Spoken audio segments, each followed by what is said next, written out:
Welcome to Zoom In, Zoom Out. I'm Andrew Ryan coming to you from Washington, D.C. Now, the United States presidential election has wrapped up and American voters are sending Donald Trump back to the White House for another term. Now, the international community is assessing the potential impact on the rest of the world.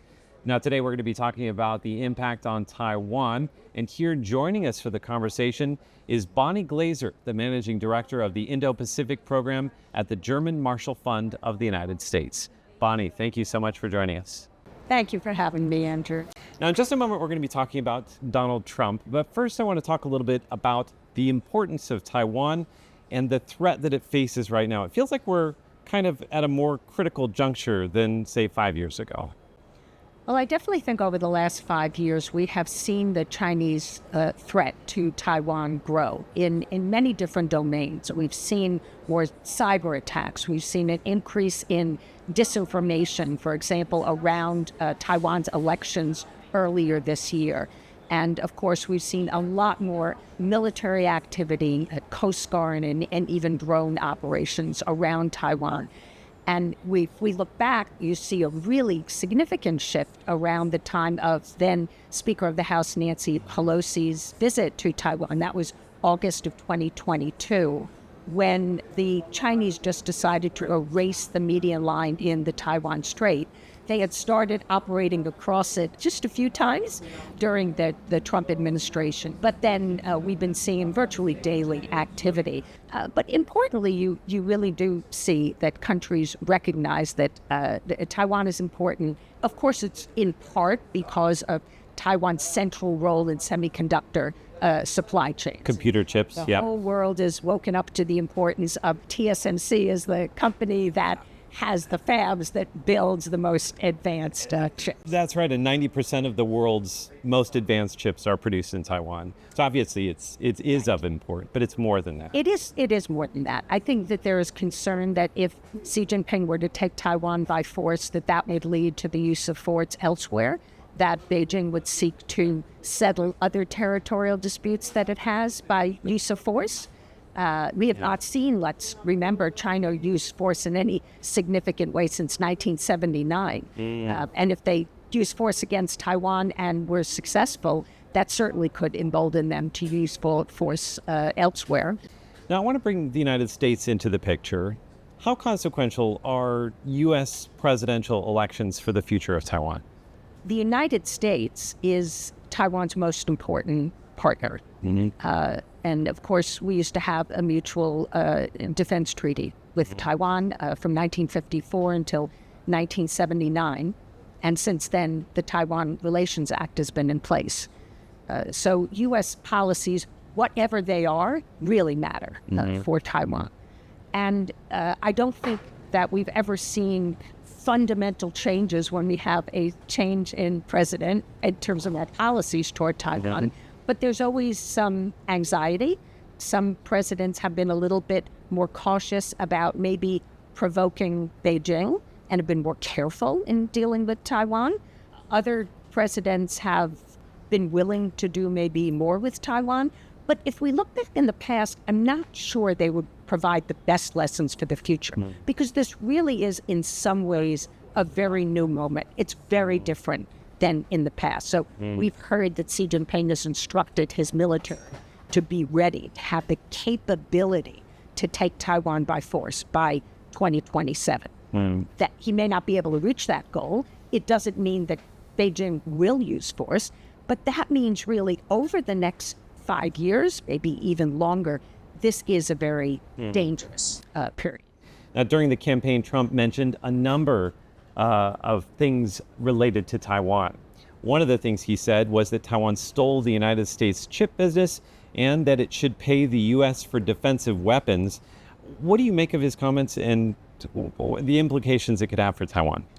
Well, I think that Trump said that Taiwan should pay for protection because they already pay for defensive They do. weapons. That's right. Absolutely. And because of the fact that the U.S. sells a lot of weapons to Taiwan, no other country in the world does, it all adds up. It's not protection money. These are for real capabilities to help Taiwan defend itself. And nobody should think otherwise. These weapons will help Taiwan, particularly the asymmetric weapons. We've recently seen a report that the HIMARS some of them have been delivered to Taiwan.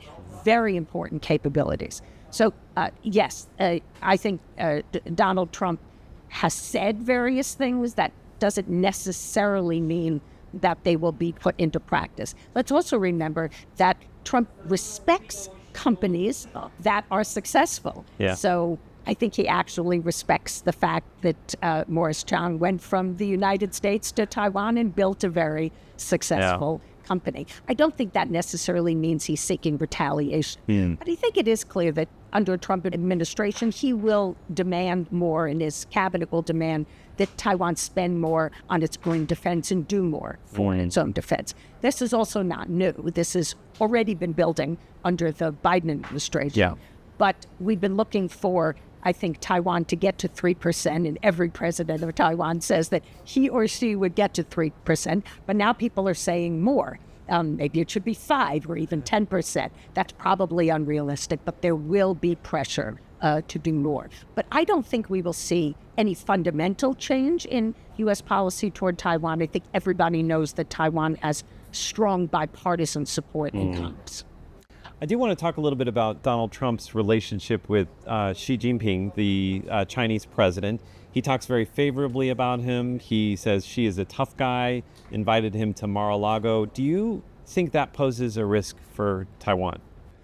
Well, there are scenarios in which it could pose some risks. So during the Biden administration, when Xi Jinping met with President Biden, it has been reported at least 2 times that Xi Jinping has asked Joe Biden to do something on Taiwan. So he asked President Biden to stop Nancy Pelosi from going to Taiwan. President Biden did not do so. And then more recently it was reported that he asked Joe Biden to say publicly that the United States opposes Taiwan independence. And our policy, of course, is that the United States does not support Taiwan independence. And the difference is, I think, important, even though it sounds like it's not that different. If there were an opportunity for Taiwan to be independent and Beijing allowed it to happen, why would we oppose it? So Americans have never felt comfortable. And it's not the first time. During the Clinton administration, Beijing also tried to get the U.S. president to say that he opposed independence. So what would happen if there were a conversation between Donald Trump and Xi Jinping asked Donald Trump to do something on Taiwan, and then Donald Trump might think, oh, he wants something from me. What can I get from him? And we know he has this proclivity to be transactional. Yeah. So what might he seek to get then from Xi Jinping, and would there be some kind of a deal? And I hope that's just my imagination, that never happens. Toward the end of the Trump administration, there seemed to be pretty strong support for Trump in some sectors in Taiwan. They felt that he was strong on China and had perhaps supported Taiwan in certain ways. Did you notice that as well? Is that something that is largely understood? And is it still the case that there's kind of some preference for Trump in some sectors in Taiwan? It's a fascinating question, because I think a few days before the election, I saw one poll, the results that were out on Twitter, that suggested, I think it was something like 16% supported Trump, and others supported Harris. So it was a very large majority of people that supported Harris. And I think that's because of expectation that the relationship would continue, there would be predictability. Trump, some people, I think, worry that he might introduce some factors of using Taiwan as a bargaining chip. Or we know that Trump said during his first presidency that Taiwan was basically the tip of a Sharpie pen, and China was the big resolute desk in his office.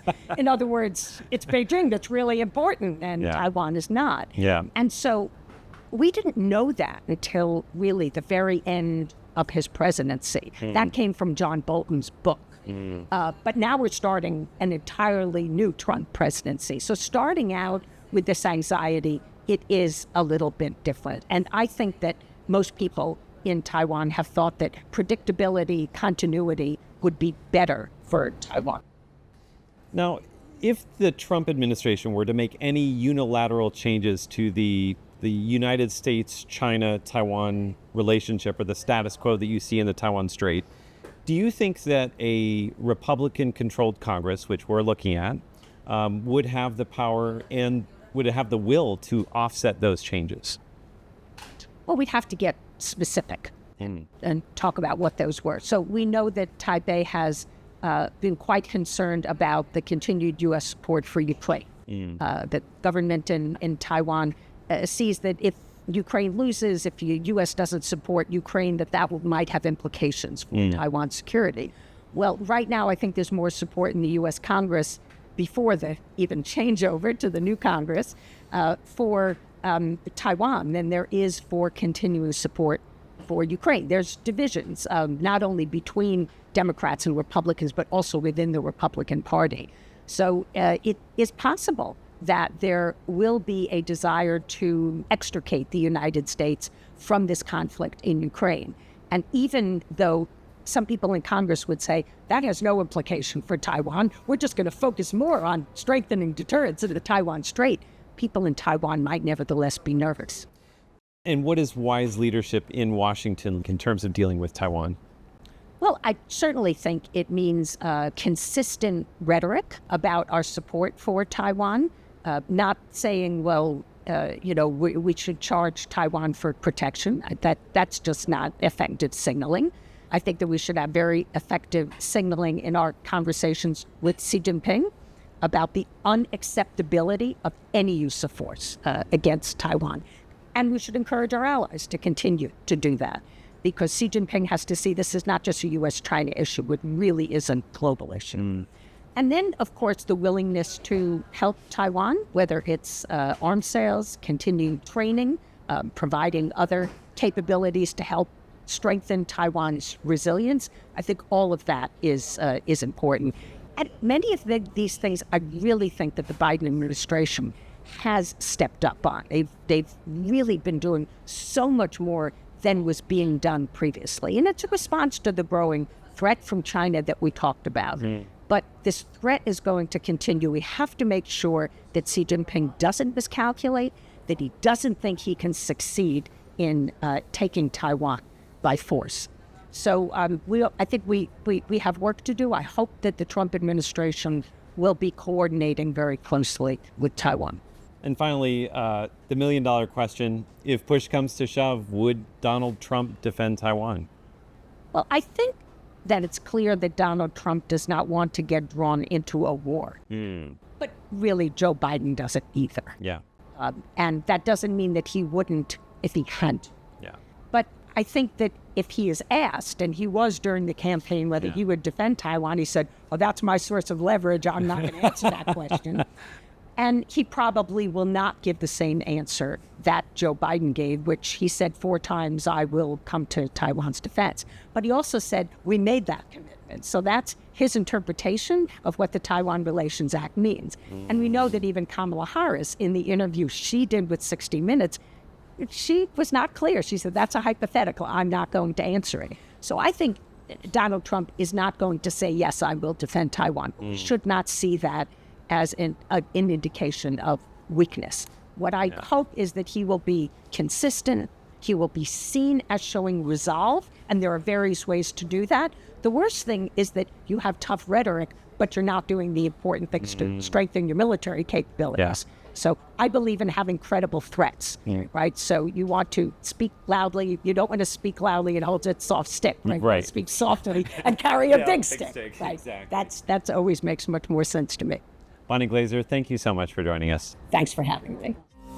You've been watching Zoom In, Zoom Out. For more news from Taiwan, check us out on social media. Take care, and we'll see you next time.